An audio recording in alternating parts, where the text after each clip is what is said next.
Welcome to Lay of the Brand, where we talk with the experts on tech marketing, creative, and PR to learn what's new, what's working, and what's next.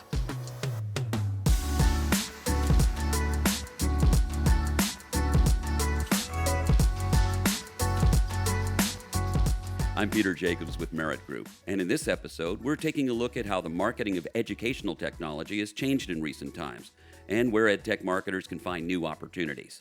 COVID upended learning for K-12 students and their families. The pandemic accelerated the implementation of EdTech for virtual learning and administration.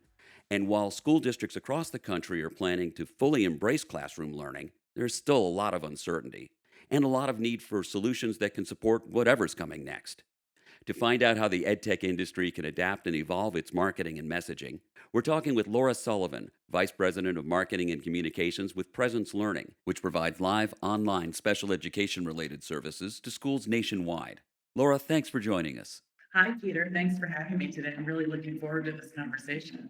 Same here, Laura. This is a topic that is so critical to so many people across the country. And for marketers, they're looking for opportunities to make sense of what's going on. Schools went to virtual classrooms literally overnight in early 2020, and most had to scramble to get anything in place that could do the job, and this led to a boom in EdTech providers. Now we've got this crowded field, so how do marketers address the issue of we're back in the classroom, our budgets are limited, and we have enough remote technology? That's such a good question, right? And we're all trying to figure out what do we do? How do we take advantage of and build upon what we did with schools last year when they were scrambling to get up and running overnight, but might be in an entirely different kind of reopening strategy and environment today. And so one of the things that we think about and that I spend a lot of time thinking about is what problems did our technology solve beyond the immediate pandemic needs that might have opened those doors and new opportunities for us? And how do we then take those opportunities and market those additional benefits? So, for example, in the case of PresenceLearning, districts were scrambling to get a solution in place and get up and running quickly to reach their special education students at home so they could continue to deliver those services to them that are so critical to their education and their health and their progress. And we did solve that immediate need by providing access to our platform that's designed specifically to deliver those services and by training school-based clinical teams on the effective delivery of teletherapy, which was really new to most of them. They hadn't done that before. But there were many additional benefits to implementing the PresenceLearning platform that continue to be relevant post-pandemic, or I guess at least as students in schools are getting up and running in person. We can't quite say post-pandemic yet, maybe we're still mid-pandemic, but it's changing and people are trying to be back in person. So what's actually still working that's relevant? And what we found is that districts who are new to PresenceLearning learned what our own providers and current districts had already experienced for years. Things like many students actually prefer and do better with teletherapy and other online learning modalities than they do with in-person delivery of services.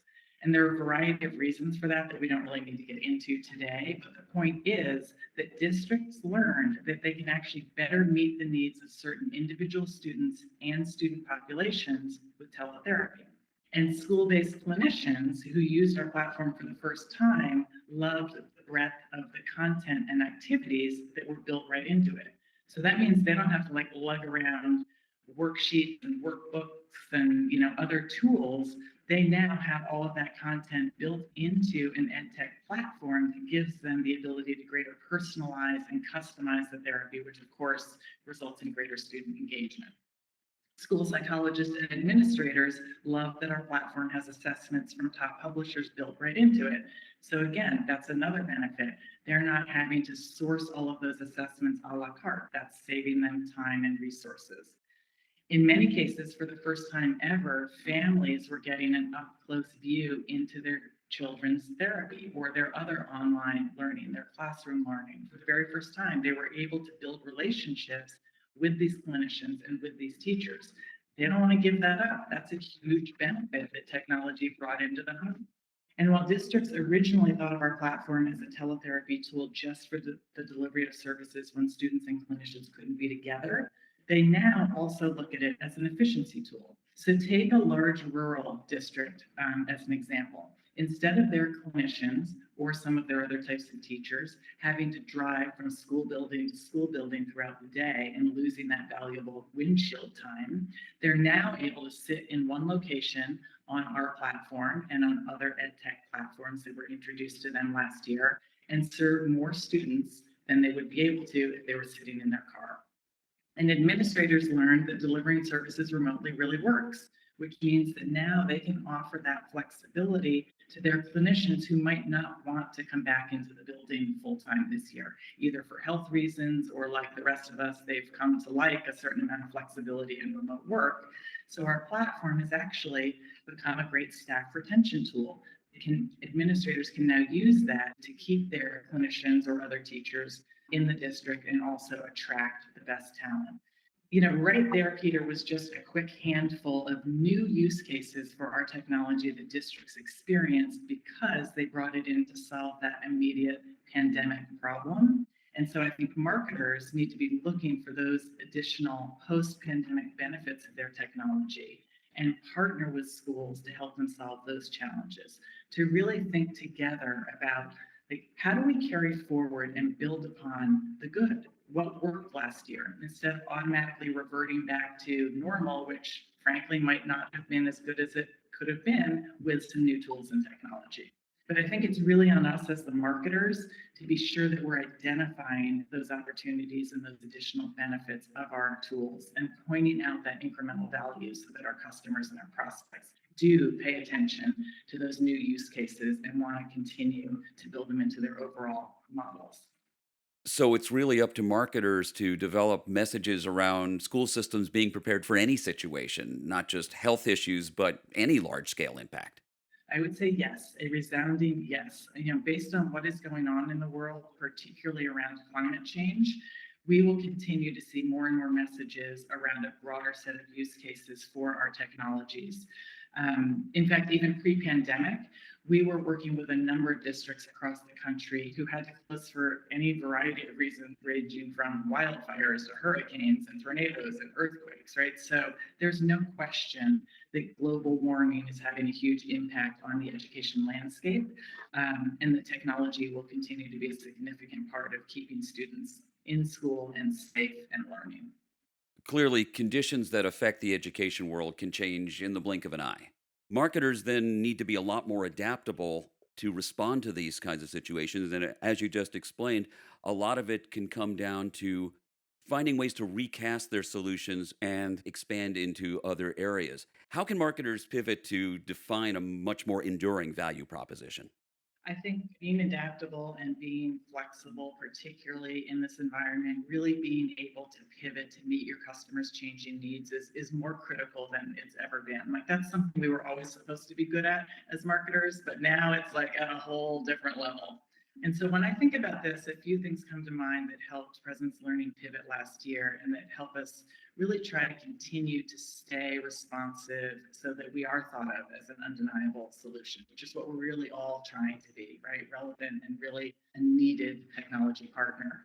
And, I think this is going to sound cliche, but I will say that having an ongoing collaborative dialogue with your sales team is just critical to understanding the market and your customers' needs, so you can really adapt and be relevant. I'm not talking about the monthly status meeting that you already have set up. As you mentioned, Peter, the education world, it's just changing so fast and it can change on a dime. And I think we would argue that it's still changing, right? This is still very much in flux. So partnering with your sales leadership and talking to them daily about what they're hearing and what messages are really resonating is critical to being able to just be sure that you're always communicating relevant value. In fact, for our current back to school campaign that we're in the midst of right now, we just shifted some of our messaging mid campaign based on real time feedback that we were getting from our school partnership team about what they were learning about our current messaging. And it's not easy to shift messaging mid campaign, right? You've got everything set and deployed and going. But it's so important now to be sure that everything that you're putting out there kind of makes sense. And the way things are changing, it might not make sense tomorrow, what makes sense today. So being nimble and really being just willing to pivot, having the mindset that it's just part of our jobs now to be more flexible and more adaptable than ever. I think another important part of creating that enduring value that you were talking about is to offer your customers options and the flexibility to customize and personalize the solutions that they purchase from you. So we're used to that as consumers. We expect that as consumers, whether we're selecting the type of Uber car that we want to drive up instead of just getting in the taxi that pulls up in front of us, or whether or not we're customizing our Big Mac, whatever it is, as consumers, we have that expectation that brands will enable us to personalize our experiences with them. But I would say that that expectation really is no longer just a consumer phenomenon. It's really something that B2B marketers need to be thinking about, how to offer flexible solutions. And of course, being in the technology space, we should be able to do that, right? Technology inherently offers and allows for customization and personalization. So I think being sure that you're building that into what you're marketing will help you build those enduring relationships and really stay relevant and connected to your customers' needs. And again, because it's technology, I think it's incumbent upon us to always be innovating and planning for the future. Stay ahead of your competition. Don't become a commodity, right? Instead, be sure that you're viewed as the leader, the problem solver, and really the go-to resource. I wanted to touch on something you mentioned about that alignment with your sales team. What you're talking about and what you've just described is an account-based marketing strategy. Is that how you're approaching this?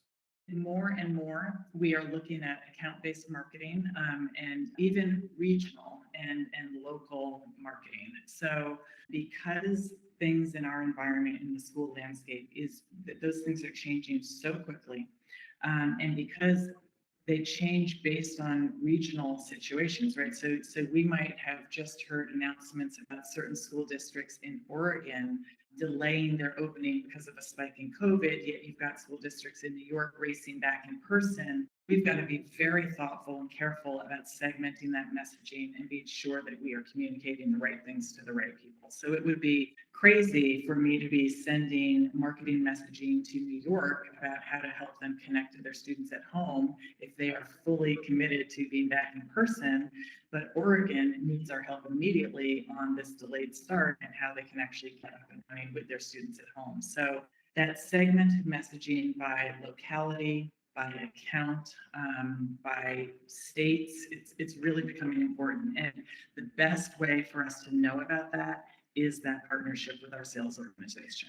So, we can read things in the news and stay abreast of changes, but really talking to our sales organization every day about where they need different kinds of messaging and support and which accounts they are going after is really, really important. So yes, more and more of that is working into our overall strategy.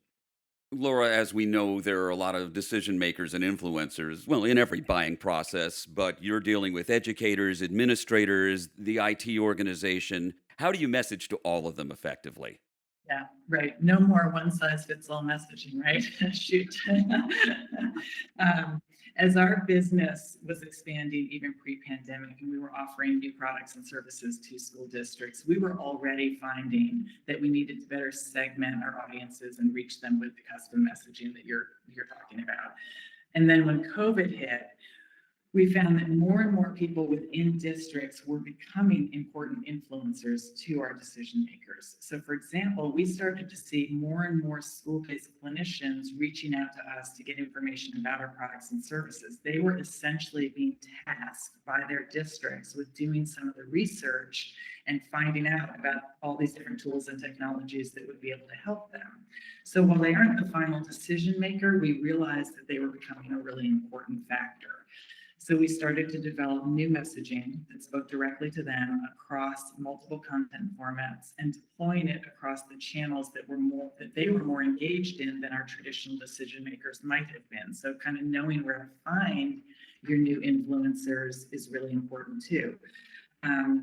So yes, I mean, you've got to keep an eye on how your buyers and influencers are changing, and then really take the time to develop a communication strategy that's personalized just for them and reach them where they are. So in this particular example, we found that these clinicians spend much more time in social media than our traditional decision makers do. So that informed, the type of messaging, the type of content, and the channels that we needed to leverage to really engage with them directly. So So yes, more and more influencers and decision makers means more and more time spent thinking about how to talk to each of them differently. And then, I think when you think about different channels and different types of marketing, for us, content marketing has become a larger and larger part of our overall communication strategy. So we're seeing high levels of engagement in our content, which we're creating on a wide range of topics and in all different formats and putting it out across all of our different channels. And, we're finding that it's really helping us deliver on our brand promise of being a really supportive partner and problem solver for our schools and clinicians. Content gives us the opportunity to tell compelling stories that really demonstrate our value in relatable ways, and it enables us to provide information and training and support that our audiences really need more than ever in this shifting landscape. So we're finding that it's really much less about pushing out marketing messaging and much more about engaging in a conversation that's providing real value and getting back to that enduring relationship, right? And there's no question, Peter, we're finding that developing compelling content is a real investment in time and resources. It just plain takes more time to do it. But for us, it continues to prove to be a highly effective way for us to engage with our audience and really build that authentic, trusting relationship. So, what kind of content are you finding to be most effective? So one of the things we're finding when school districts are making big purchase decisions is they want to know from other school districts that are like them how it works. The referrals, that the idea of referral marketing is really important in our business. And they don't want to know, a district in Texas does not care how it's working in Maine. They want to know how it's working for another similar district in Texas. So we spend a lot of time talking to our customers and developing what we call success stories, but they're essentially case studies that bring to life the problem that they were facing, the solutions that we put in place together, and the results that they've experienced. And we share those stories in written content and video content with like districts that we're talking to. So what I would call case study or success story content has been really important for us. Video in longer and shorter form has also been important. We're seeing high engagement in our video content on our website, and then we slice and dice it up into shorter content on social channels. We try to do a lot of educational, informational content in the form of ebooks and white papers and webinars. And really, when we think about the content strategy, we're really trying to think about a full funnel strategy. So what are some of the higher level thought leadership types of content that we can create to pull people into our ecosystem? And then what are some more practical and tactical types of content that we can support people that are slightly further down in our funnel when they're really looking for more details about how to engage and how to deploy a teletherapy program. And that's another thing that I would say is effective about content, is that based on the type, you can really work your whole funnel. Do you find that there are certain channels that are more effective than others?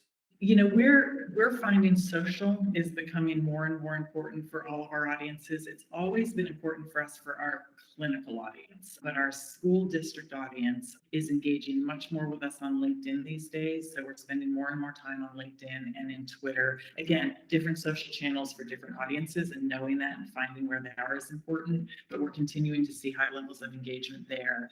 We do a lot of webinars and informational types of marketing, and that channel proves to be very productive for us. So yeah, I think those are a couple that we're really doubling down on and getting good engagement. So, big picture and drawing on all the experiences, especially of the last year and a half, but your experience overall in the market, what would your top takeaways be for EdTech marketers that are looking to differentiate in a very uncertain environment? Getting back to what we were talking about a few minutes ago about being adaptable, and being able to pivot, and just being sure that that is part of your culture. It's a really hard thing to do as a marketer if you don't have that kind of support built into the overall culture, if it's not coming from the top, and if your sales team isn't really willing to engage with you that way. We're lucky that being nimble and flexible and adapting is part of the DNA of our company. It comes right from the top. And I feel very lucky that we have a sales organization that really, really is committed to partnering with marketing. We don't have that typical, sales and marketing rub that you sometimes hear about. So being adaptable, being flexible, willing to pivot is key. Talking to your sales organization all the time to be sure you're really on top of your customers' pain points, using that information to adapt that messaging.